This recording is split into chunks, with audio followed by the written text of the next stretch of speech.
السلام علیکم ورحمت الله وبرکاته.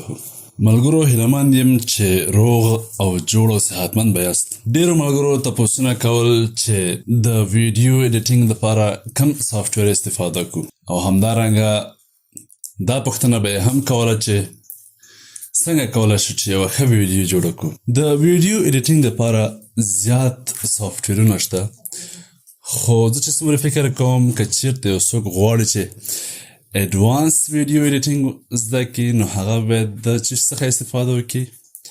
د پریمیر څخه استفاده وکړي. که نه داسې نور پروګرامونه هم شته لکه شارټکټ ورته وایي، فلمورا ورته وایي، وینډوز مووي میکر ورته وایي. نو نن به موږ د پریمیر اولنی کلاس شروع کړو. په دې کلاس کې به موږ په دې پوه شو چې آیا پریمیر زموږ دپاره ضروري دی او که نه، او د دې څخه به هم خبر شو چې زموږ په سیستم کې پریمیر کار کوي او که نه، او په دې به هم پوه شو چې موږ پریمیر څنګه ډاونلوډولی شو، او همدارنګه د پریمیر یو کوچنی غوندې ډسپلی به هم موږ تاسو ته وړاندې کوو. لومړی خو تاسو باید په دې پوه شئ چې آیا پریمیر ستاسو دپاره ضروري دی که نه. د دې دپاره چې تاسو په دې پوه شئ نو تاسو باید لومړی ځان سره فیصله وکړئ چې موږ ویډیو ایډیټنګ د څه شي لپاره کوو. که چیرې تاسو غواړئ چې په یو کمپنۍ کې وظیفه واخلئ نو بیا صحیح ده، او که تاسو غواړئ چې د یوټیوب چینل جوړ کړئ او ښایسته ښایسته ویډیوګانې ورته اپلوډ کړئ دا هم صحیح ده. که چیرې تاسو غواړئ چې داسې یو کوچنۍ غوندې ویډیو جوړه کړئ، په هغې کې زیات افیکټس کار نه کوي، په هغې کې زیات ګرافیک کار نه کوي، نو بیا ستاسو دپاره دا ضرورت نه ده چې تاسو پریمیر زده کړئ. بیا تاسو کولی شئ چې د شارټکټ یا د فلمورا پروګرام څخه کار واخلئ او خپل کار پرې ترسره کړئ. او د دې څخه باید موږ خبر شو چې موږ ویډیو څه شي دپاره جوړوو. ګورئ دغه اوس چې زه کوم یو لګیا یم ستاسو دپاره ویډیو جوړوم، نو په دې دوران کې به ډېر ځله داسې راغلی چې ما به ټوخی کړی، او همدارنګه ډېر ځله به داسې راغلی چې زما څخه به خبره غلطه شوي، او یا به د ویډیو په منځ کې چې شوی یم اوبه به مس کړي. نو هغه ټول غیر ضروري چې کوم پارټونه دي هغه ما په ویډیو کې لرې کړل، او هغه ښه پارټونه چې کوم دي هغه ستاسو دپاره ما وړاندې کړل او سره یو ځای مې کړل، بیا مې تاسو ته وړاندې کړل. نو اوس به موږ څه شی وکړو؟ لاړ به شو د پریمیر سایټ ته او وګورو چې د پریمیر سیستم ریکوایرمنټس څه شی دي. مننه کوم. ښه دا دی موږ سکرین ته راغلو. نو موږ ځو چې چېرته خپل ګوګل کروم راخلاصوو، او په دې ځای کې موږ د پریمیر سایټ ته ځو، او هغه ځای کې لیکو چې د پریمیر پرو چې کوم د سیستم ریکوایرمنټس دی هغه راوړه. کله چې مو دا ځای راوړو نو کته به راشئ، دلته به تاسو وګورئ، دلته تاسو ته ښکاره کوي سیستم ریکوایرمنټس فور پریمیر پرو. بیا لومړی تاسو ته وایي په وینډو کې د هغې نه بعد چې کوم یو د مک دی، موږ وینډو کې ګورو. اول باید تاسو چې وګورئ منیمم سپیسیفیکیشن باید تاسو وګورئ. دغه چې کوم یو دا د ټول څخه کم یو ریکوایرمنټ چې کوم دي کم چې دي، که چیرې ستاسو سیستم کم وي باید د دې څخه کم نه وي. پروسیسر یې باید څومره وي؟ باید 6 جنریشن وي، او سی پی یو یې باید AMD سی پی یو وي، او اپریټینګ سیستم باید چې شي ګورئ د اپریټینګ سیستم چې کوم دا ضروري دی. وینډوز 10 باید د ستا چې شي اپډیټ وي، او هغه باید چې شي 64 بیټ وي. که چیرې ستاسو وینډوز 10 په ستاسو سیستم کې انسټال وي او هغه اپډیټ نه وي، نو ستاسو په وینډو کې به پریمیر پرو 2020 ورژن چې کوم دا به کار نه کوي، هغه نور خو به کار کوي. او ریم څومره پکار دی؟ 8 جی بي ریم باید ستاسو سره وي، که زیاتې خو ښه ده. د هغې نه بعد کته راځو، جی پی یو یعنې ګرافیک کارت چې کوم یو ده هغه باید څومره 2 جی بي د منیمم ریکوایرمنټس دی. د هغې نه بعد هارډ ډسک سپیس باید ستا په کمپیوټر کې څومره ځای 8 جی بي صرف د دې انسټالولو لپاره، او همدارنګه د دې چې کوم یو مربوطه پروژې دي د هغو دپاره. او که چېرته تاسو غواړئ چې ښه کار وکړي نو بیا ستاسو هارډ ډسک څه شی SSD. خو ضروري څه شی ده په دې کې؟ ګرافیک کارت ده، ریم خو تاسو وکړه چې 8 جی بي ده، او اپریټینګ سیستم ده. ستاسو وینډو باید وینډوز 10 وي. که چیرې ستاسو وینډو 10 نه وي، ستاسو په کمپیوټر کې به پریمیر کار نه کوي. ولې 2020 پریمیر باقي چې کوم د دې څخه کته ورژن دی هغه شاید کار پکې وکړي. خو خله چې تاسو باید څه شی وکوئ نوې ورژن پریمیر انسټال کړئ. دا خو د دوی د سایت چې کوم معلومات هغه و، خو زما د سیستم چې څومره ظرفیت دی هغه به هم زه تاسو سره شریکم. نو راځم زما د سیستم چې کوم یو ظرفیت دی هغه تاسو سره شریکوم. زما د سیستم چې کوم ظرفیت ته وینډوز 10 چې کوم یو دا پکې اپډیټ ما انسټال کړی ده او همدارنګه کولاي 5 دی، 3rd جنریشن دی او 2.7 چې کوم یو د پروسیسر دی او د هغې نه بعد چې کوم میموري ده یعنې ریم دی هغه 8 جی بي پکې دی او د وینډوز ټایپ چې کوم یو ده هغه 4 ده او د ټول نه ضروري خبره زما په سیستم کې ګرافیک کارت نشته. خو ما چې شي کړی دی پریمیر پرو انسټال کړی او خپل کار ترې کوم او دغه ویډیوګانې چې تاسو یې ګورئ دا زه په پریمیر کې ایډیټ کوم او جوړوم بیا تاسو ته وړاندې کوم. نو اوس راځو چې شی کوو پریمیر د کوم ځای څخه ډاونلوډ هغه به هم تاسو ته دروښیم او لینک به په ډسکرپشن کې درکړم. تاسو به په هغه لینک باندې کلیک کړئ او بیا به تاسو څه وکړئ پریمیر ډاونلوډ کړئ.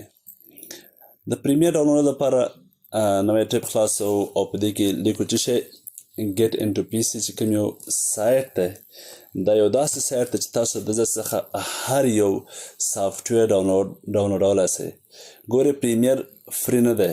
پریمیر چې کوم یو ده د اډوبي د سایت څخه په روپیو اخیستل کېږي خو موږ چې شی کوو فری ډاونلوډو. نو چېرته به ځو get into PC د ویب سایت ته به ځو. کله چې تاسو get into PC سایت ته راغلی هغه به یو داسې انټرفیس لري. په دې ځای کې د سرچ اپشن راځي. د ځای کې به تاسو څه ولیکئ Adobe Premiere Pro.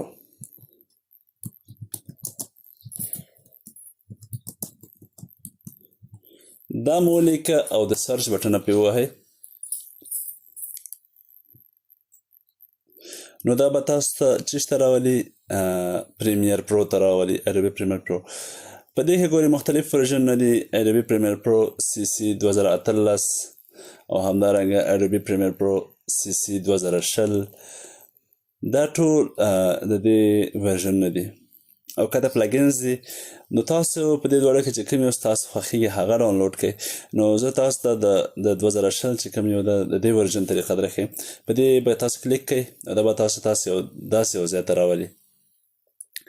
په دې ځای کې کته راشئ او په دغه بټن باندې کلیک کړئ ډاونلوډ 64 بیت. په دې به کلیک کړئ. کله چې مو په دې کلیک کړئ د دې سایز هم تاسو درښیي ګورئ 1.6 جی بي د دې سایز دی.